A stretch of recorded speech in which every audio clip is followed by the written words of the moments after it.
alebo menej pretvárajú krajinu. Niektoré zmeny v krajine prírodu ohrozujú, iné narúšajú celkový vzhľad krajiny. Okolitú krajinu znehodnocujú veľké skládky odpadu v blízkosti miest a priemyselných závodov. Niektorí ľudia poškodzujú životné prostredie.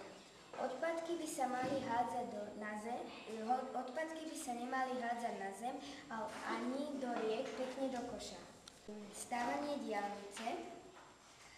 Tuto vidíme suroviny, kryštál. Tu vidíme bager, stavia dom. Tu vidíme kameň.